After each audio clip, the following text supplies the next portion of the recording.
Assalamualaikum warahmatullahi wabarakatuh. Bertemu lagi di channel Aryadin. Kali ini saya akan membagikan yaitu surat dari Kemdagri perihal penganggaran gaji bagi pegawai pemerintah dengan perjanjian kerja P3K paruh waktu serta dasar pemutakhiran klasifikasi, kodifikasi dan nomenklatur. Jadi yang kemarin setelah aturan tentang P3K paruh waktu keluar, kali ini tentang dari mana sih gaji PPK paruh waktu ini. Di surat Kemdagri ini sudah dijelaskan detailnya dari mana saja untuk penggajian P3K paruh waktu, apakah dari dana BOS atau dari APBD daerah. Untuk lebih jelasnya, mari kita lanjutkan ke pembahasan.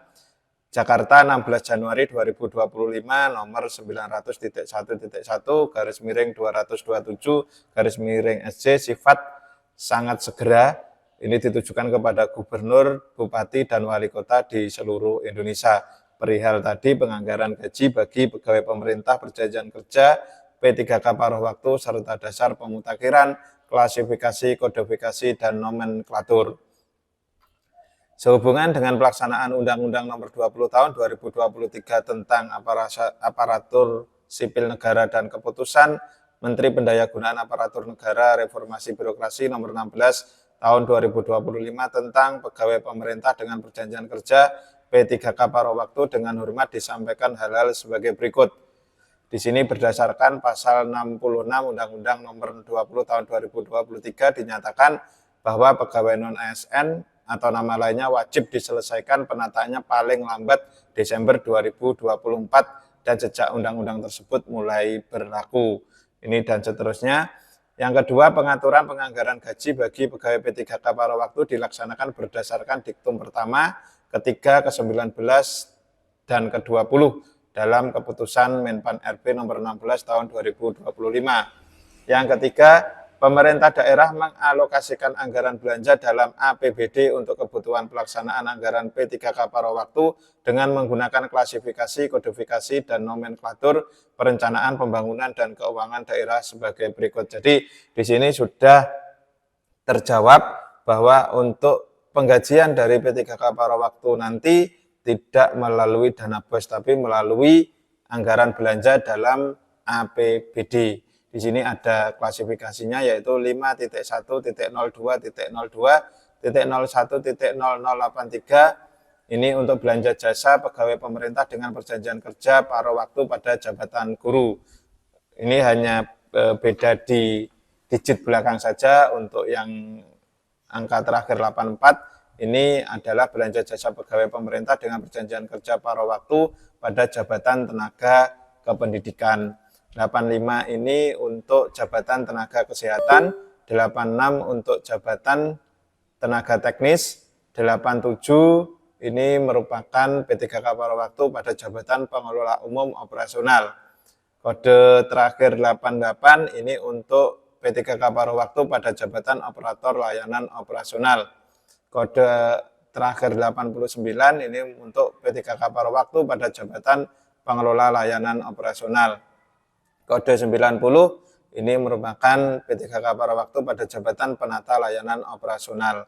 Yang keempat, poin keempat, apabila anggaran belanja jasa pegawai P3K paruh waktu belum tersedia atau belum cukup tersedia dalam APBD tahun anggaran 2025, pemerintah daerah dapat menggunakan belanja tidak terduga atau BTT. Jadi setiap APBD itu pasti ada namanya belanja tidak terduga atau BTT. Jadi bisa diambilkan dari BTT ini dengan cara melakukan perubahan peraturan kepala daerah tentang penjabaran APBD tahun anggaran 2025 mendahului peraturan daerah tentang perubahan APBD tahun anggaran 2025 dan diberitahukan kepada pimpinan DPRD sesuai dengan ketentuan perundang-undangan.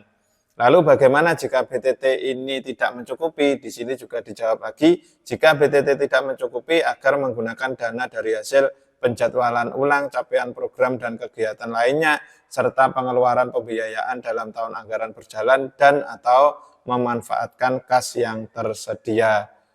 Ini atas nama Menteri Dalam Negeri PLT Sekjen Komjen Pol Drs Tomsti Thohir MSI.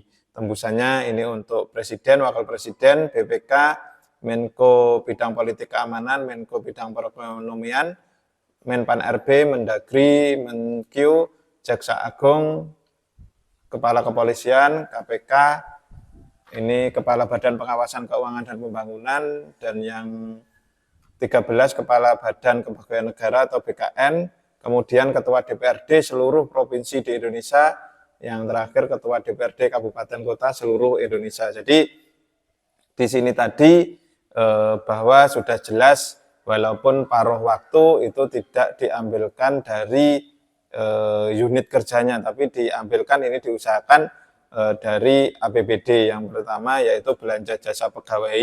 Kalau tidak ada belanja jasa pegawai, bisa diambilkan dari belanja tidak terduga BTT dari APBD. Jika tidak mencukupi lagi, maka bisa dari hasil penjadwalan ulang capaian program dan kegiatan lainnya.